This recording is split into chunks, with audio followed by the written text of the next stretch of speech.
and today's topic is around protecting volunteers the right way. And so, welcome to everyone that's joining us. My name is Gung. I'm the co-founder and CEO here at Civic Champs. These are some of the logos that I'm affiliated with. And so, went to undergrad at Michigan State, did my MBA at Harvard Business School, and then had two other startups before Civic Champs. So that's kind of my background. But I've mentioned this many times, but my favorite sector that I've served is definitely the nonprofit sector. You guys definitely make it a much more enjoyable experience from a people perspective. We're also joined today, super excited to welcome back William Henry. He's the Vice President, Director of Member Benefits at VIS, which is the Volunteers Insurance Service Association. He does a number of webinars and workshops for nonprofits around how to manage risk, volunteer engagement, and has written lots of articles and blogs on the topic. So I'll let William chime in here in a little bit to introduce more on himself. Um, but we always have lots of questions from folks around some logistics, so we'll cover that here first. We are sending out the slides at the end and a recording afterwards. So, if you're, note taker, just keep that in mind. And then we will have about 30 to 40 minutes of formal presentation followed by Q&A. If you have questions, feel free to put it in chat. I'll keep an eye out for that on behalf of, for William. And if we don't get to it during the presentation, we have a Q&A at the end. And like always, we always have freebies at the end, so stay tuned for that as well. All right. Great. With that, I'll stop sharing, and William, I'll let you take over.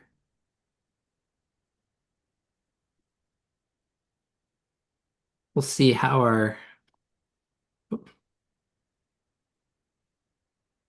Awesome. All right. Let me get this to full screen and we're off to the races. Well, hello, everyone. I'm glad to be with you. And let me start off by saying thank you for what you do in your communities. I admire every one of your organizations. We're grateful to have so many people doing good in so many different ways in this country of ours. So thank you for the part that you do. Many of you probably have had an insurance renewal around July 1. That's a common renewal date. So I'm glad that you've recovered enough from that ordeal to be with me today to talk even more about insurance and hopefully learn a little bit more that will be helpful to you in the future. I'm Vice President and Director of Member Benefits for Volunteers Insurance Service Association. We've been around since 1972. We have about 3,000 nonprofit organizations throughout the country that participate with us.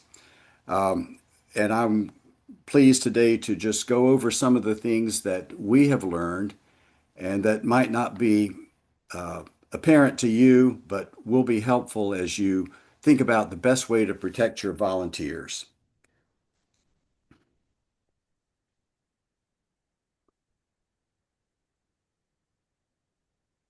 When the graphic comes up on this slide, I'll continue. Let's see. There we go. Here's some easy math, which is the only kind that I'm able to handle. Protection of your volunteers takes two things.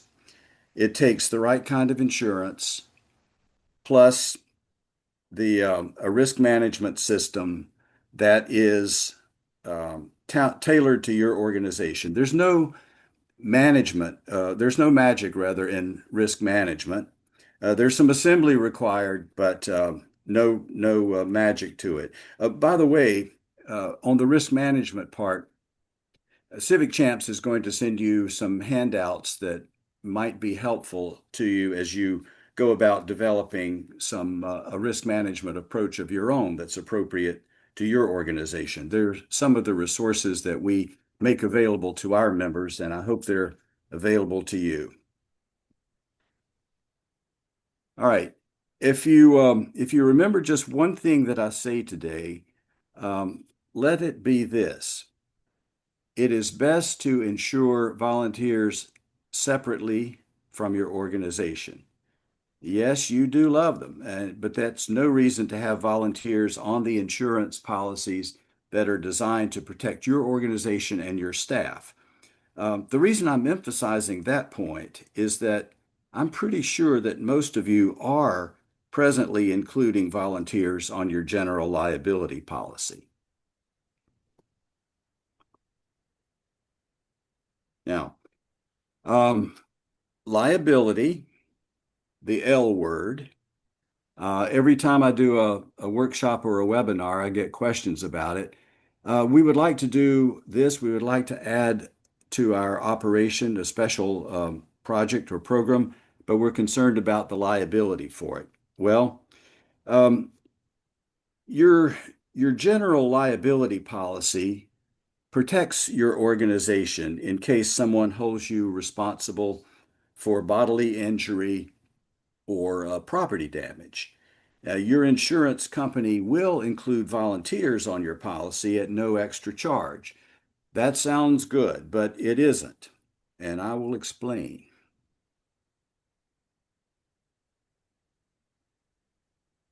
Here's the working definition of liability. It means you did something you should have known not to do, or you did not do something you should have known to do. That's really what it amounts to.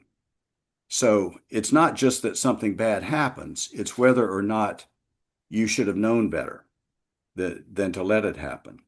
You might be sued even if you did nothing wrong, but if you did not have a risk management system to minimize the risk that a volunteer accidentally injures someone or damages someone's property, that is how liability might extend to your organization. All right, let's go back to that general liability policy for a second. You have selected a dollar limit that the policy will pay if there happens to be a claim. It might be $1 million. If you're a smaller kind of an organization, that would be a typical dollar limit, or it might be more. But whatever the limit is, remember this, that is all that the insurance company will pay. Now, suppose a volunteer accidentally injures someone, and both the volunteer and your organization are sued. The insurance company doesn't really care how their money is divided.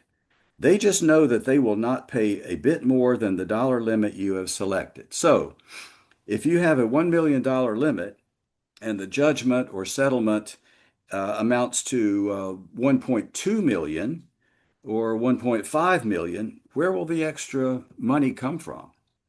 It's doubtful that the volunteer will come up with it. So are you prepared for an out-of-pocket loss of $200,000 or more? Uh, okay, now that I've upset you, I'm going to try to put you at ease.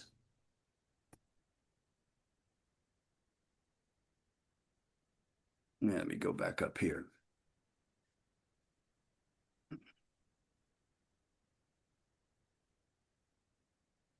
As you can see on the second bullet here, you can insure volunteers separately from your organization, and you can do it very inexpensively. When you do that, here's what happens. You preserve your general liability limits for your organization and your employees, and at the same time, you provide protection for the volunteer. The volunteer can have a $1 million policy. Actually, it's available to any of your volunteers who might need it. It's not for your individual volunteers. It's available to any of your volunteers in the event that they're held liable for bodily injury or property damage. Oh, by the way, if your volunteers are presently included on your general liability policy, which I said is a bad idea, it's a simple matter to remove them. The insurance agent who placed that coverage for you should know how to do it. And if not, he or she can contact me and I will explain it to them. All right, we're not talking only about insurance here today. I want to emphasize the importance of managing risks that are foreseeable and doing so in a way that's appropriate for you. Risk management starts with this question. Yeah, what could possibly go wrong? We won't get into the process of risk management in this session very much, but those handouts that I mentioned that you'll be sent will give you a roadmap. They'll show you how to identify any scenarios where your volunteers might be held responsible for accidentally injuring someone or damaging someone's property, and then how to develop training, supervision, accountability, all those other pieces to reduce the risk that those incidents could occur. What kind of incidents are we talking about? Well, what we've seen in our program here are just a few examples. A volunteer was pushing an older gentleman in a wheelchair, and the fellow thought that the wheelchair was going too fast. He put his feet out to try to stop it and was thrown out of the chair and injured. Um, this might occur to you right away that this could have been prevented simply with a little better communication, right? You ask the client, is this speed okay for you? Do you feel comfortable? Little back and forth communication might have prevented that injury and that resulting lawsuit against the volunteer. In another incident, a volunteer was operating a golf cart at a big scouting event, and there were kids running around all over the place. A kid darted out from between two parked cars and was struck by the golf cart. So speed, was the factor in there. Little training on safe operation, no matter how big a hurry you're in, safe operation of the golf cart could have prevented that. Sometimes volunteers lose their temper. Volunteers who deal with children might be provoked, might lose their patience, and would respond to that provocation in a way that they would do with their own children. That might or might not be okay. We had a claim where a volunteer lost her temper and slapped a child at a party, and the child refused to go near that building again. That resulted in a liability claim. Another kind of claim, if you have volunteers who deal with vulnerable clients, sometimes they're falsely accused of sexual abuse. The policy that's available to you will provide defense against those false allegations. So those are some of the kinds of claims we see in the volunteer realm. I'll pause here just for a question before we go on to the next kind of volunteer risk, which is automobiles. Anyone have a question? Yeah, if you have a question, you can put that in chat, or if you want to come off mute even to share, that works as well. I know it might have been information that you haven't been told before by your insurance agent that, hey, putting volunteers on your general liability policy can expose you to an out-of-pocket loss. You might not have heard that before, but that's the one big takeaway that I wanted to make sure that I got across to you today. It's better to insure your volunteers separately, not include them on any policy that protects the organization. Hmm. All right. Well, then let's move on to the auto exposure. Volunteers driving their own vehicles on assignment sometimes cause accidents. Does your organization have insurance that protects the volunteer in those circumstances? Probably not. And that is as it should be. Just as you should not include volunteers on your general liability policy, you should not include them on your commercial auto policies that you might have.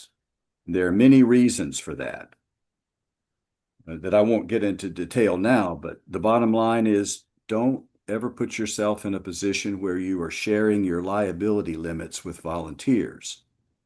Don't risk an out-of-pocket loss. Don't risk a claim that might result in a premium increase or even a non-renewal of your policies. Here's what you do instead. See, I give you all these horror stories and risk scenarios, but I'm always going to try to give you a way out. There usually is a way out. Here's what you would do instead on the automobile risk.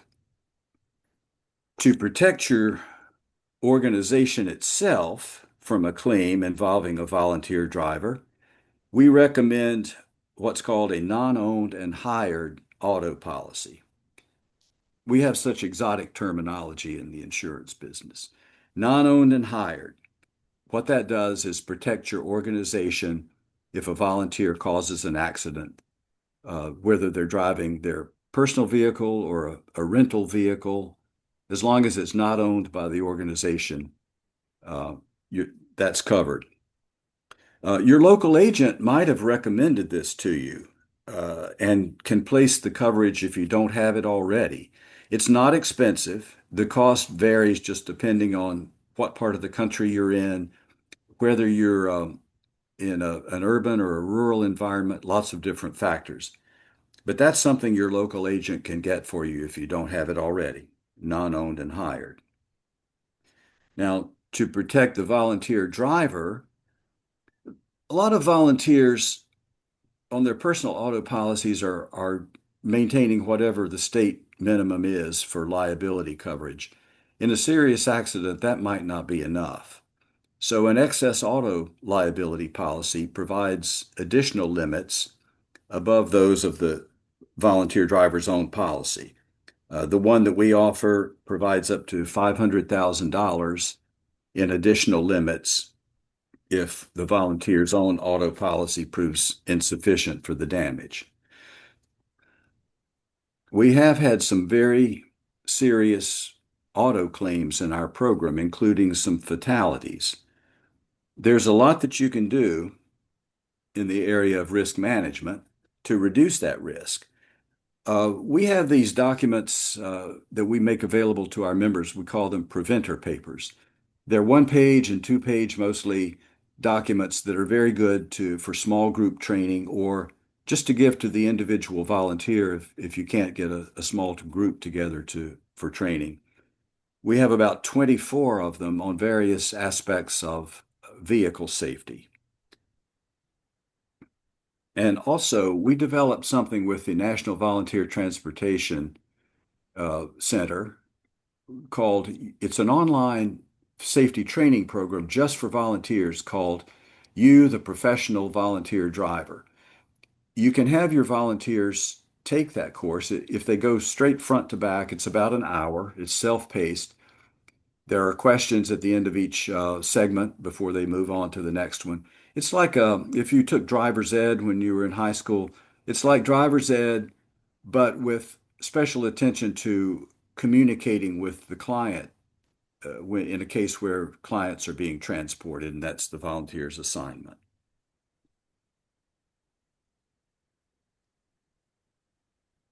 So remember that definition of liability that I gave you. You did something you should have known not to do, or you failed to do something you should have known to do. If you require your volunteers to go through safety training, whatever form it might take, and you take other measures such as pulling their motor vehicle records, conducting background checks, then you reduce the chances that you can be held liable for an accident that the volunteer might cause. You have done your due diligence, you did everything you could to reduce the risk, and that minimizes the risk that you could be held liable as an organization. Questions about auto before we move on to the final category of risks with volunteers? Anything about what I've just gone over?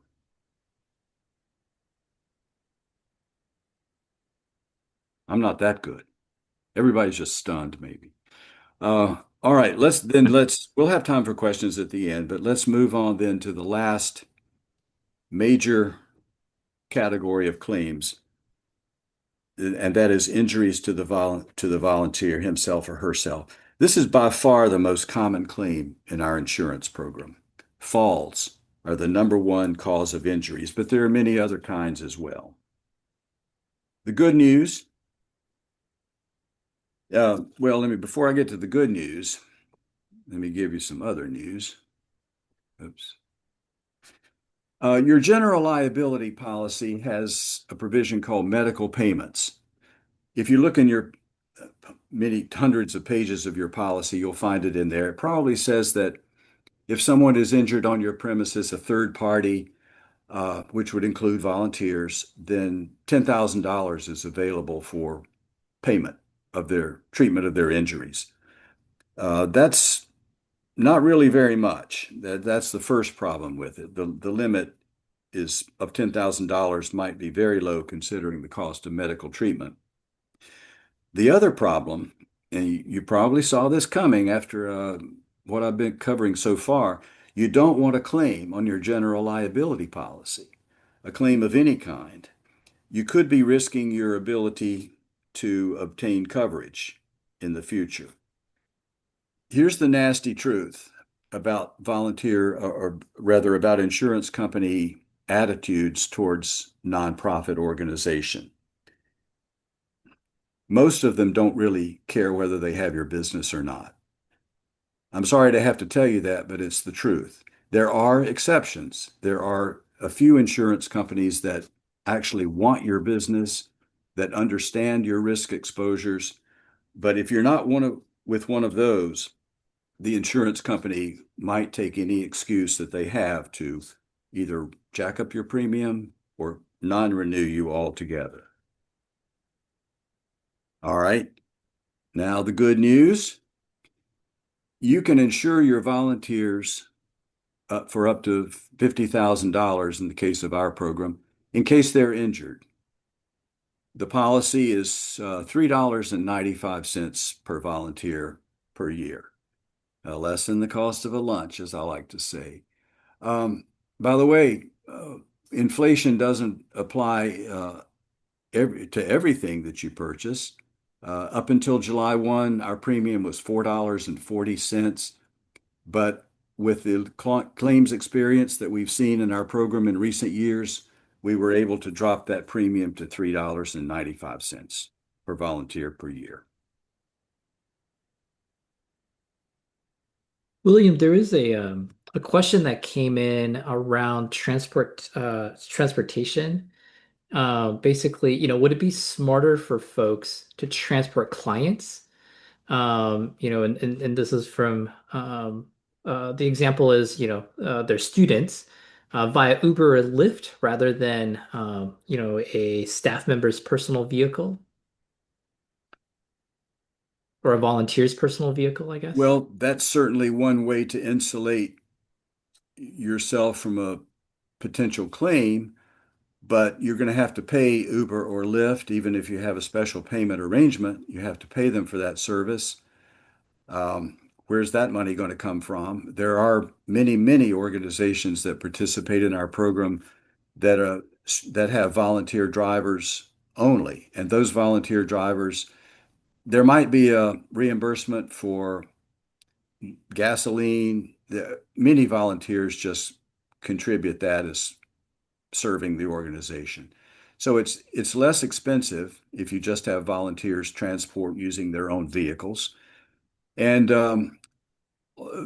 there many times there's a great rapport that's developed between the client and the volunteer driver. They develop a friendship.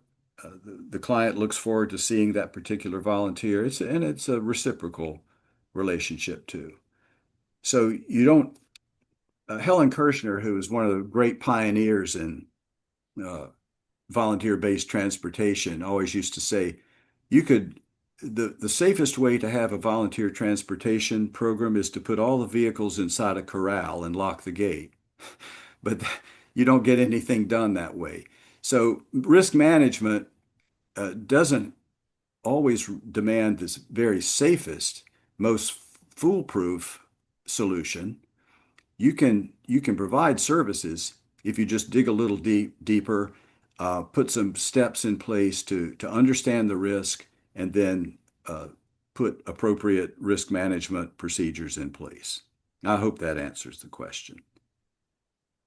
Cool. Thank you. All right. Let's see.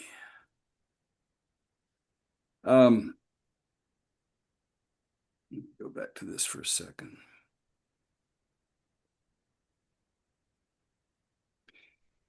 Um, I mentioned our collection of preventer papers on vehicle safety. We also have dozens of them on injury prevention, and that's based on the actual claims that we've seen over the years in our program. The index for those papers is included in the handouts for this session. All of our risk management resources are available when you become a VIS member on our website 24/7. We have nearly 100 resources in all to help you manage your foreseeable risks.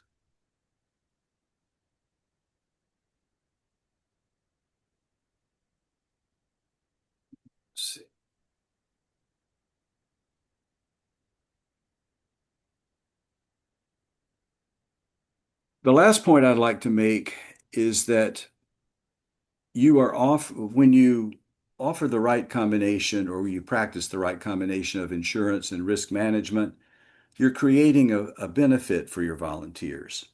It's no secret nonprofits often are competing for the same good volunteers in their communities, and the benefits that you offer could help set your organization apart for all the reasons that you see on the slide here. Let's see. Oh, I thought that there was a video here, Gung. Maybe not. I had the video embedded. That's okay. We had a testimonial from one of our Yeah, volunteers. Just I can do the video here. I have it pulled up. If that okay. If you that could, then we're close to wrapping it up. If you can play the video for us. This is a, a volunteer. Her name is Katie. She volunteers for a nonprofit in Virginia that provides baby supplies for mothers who can't easily afford them. So whenever you're ready, come. Yep, let me replace cursor. I'll need to share sound and we'll do that screen. All right. Sleepy. Hi, I'm Katie, and I've been looking for a local organization where I can volunteer when I have some free time. And there are lots of great nonprofits around, and they all need volunteers. But there's one thing that made the choice easy for me. I decided to go with the one that has accident and liability insurance just for volunteers. I know there's some risk in almost everything you do, and as a volunteer, I might be injured. I mean, there's a chance I might accidentally hurt someone else or damage somebody's property. If I use my car, I could be at fault in a vehicle accident. But I didn't want the fear of those things to keep me from giving my time and effort to a good cause. So, when the volunteer manager explained that they provide accident and liability insurance as a benefit for all of their volunteers, I was ready to sign up. I start orientation this week. Cool. Hopefully that the sound came through. Yes, I heard it. Thank you. Great. Thank you for jumping in and Yeah. rescuing me there. Yeah, of course. And Aaron had a question regarding, where do waivers come into play? Okay. Um, the best use of waivers is to draw the volunteer's attention to the fact that there are risks involved. There are, so that's the benefit of having a waiver. The the danger is that you rely on it. They've been struck down in court many times. The judge would say, well, this is construed too much in favor of the organization, so I'm going to let this volunteer's lawsuit proceed. So just don't depend on a waiver for total protection. It's my advice. Was there anything more about waivers that you needed to know? We'll see. We'll give Erin a moment if she wants to type anything else. She said, I don't think so. So I think that All was that right. was a good answer. Thank you. Yeah. Anyone else? Yeah. And and William, did you have more slides to share? Or I could also Let's see. bring up my screen. I'm going to go back to that. Let's see, the last slide is just my contact slide. Okay. if anyone needs more information, I've said something today. It was maybe talking too fast, or you didn't understand something. I didn't explain it well enough. Please let me know, and I'll be happy to go over it with you.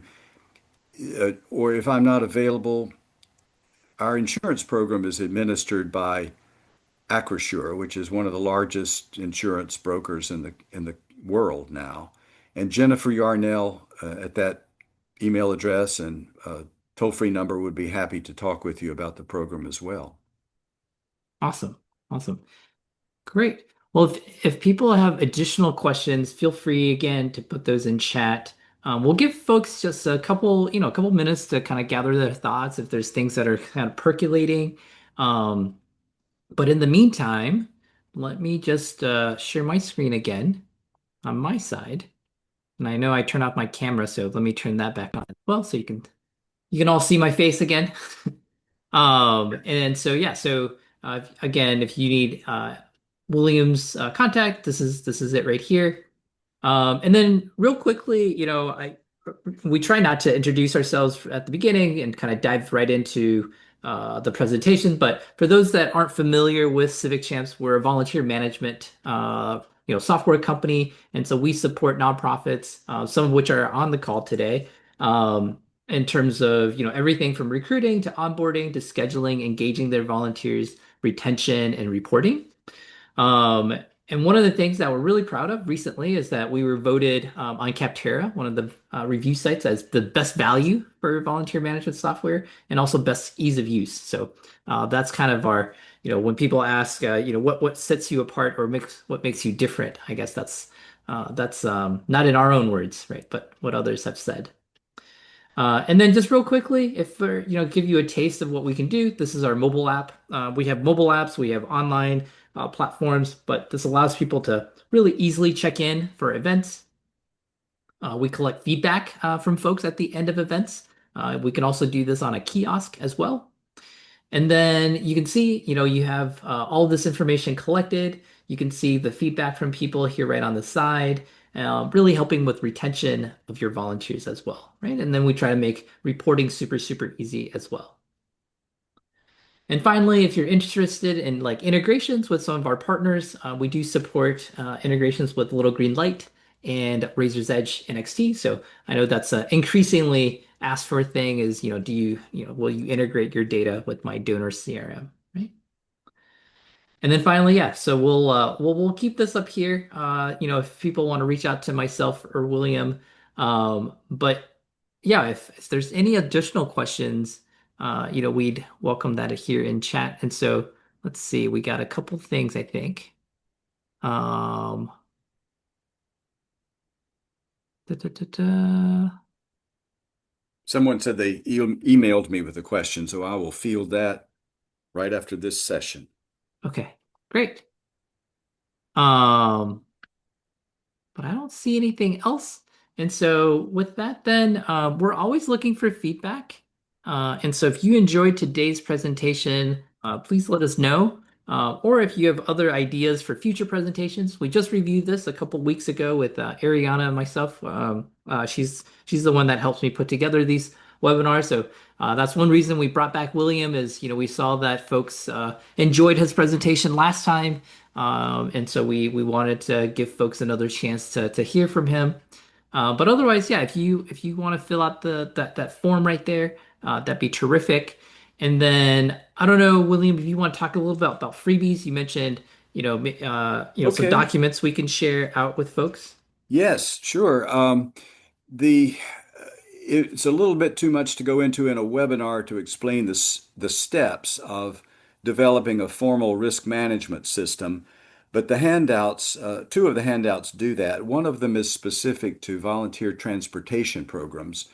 There's been such an upswing over the past few years of nonprofits who have started programs for transportation of people who are unable to drive, or in some Mm, cases, bringing things to them. So there's that one, and then there's a more generalized one. It goes through the steps of identifying risk and then developing practical solutions to minimize the risks of those those bad things that might happen. And then also it gets into aspects of risk management, such as holding people accountable for the procedures that you have.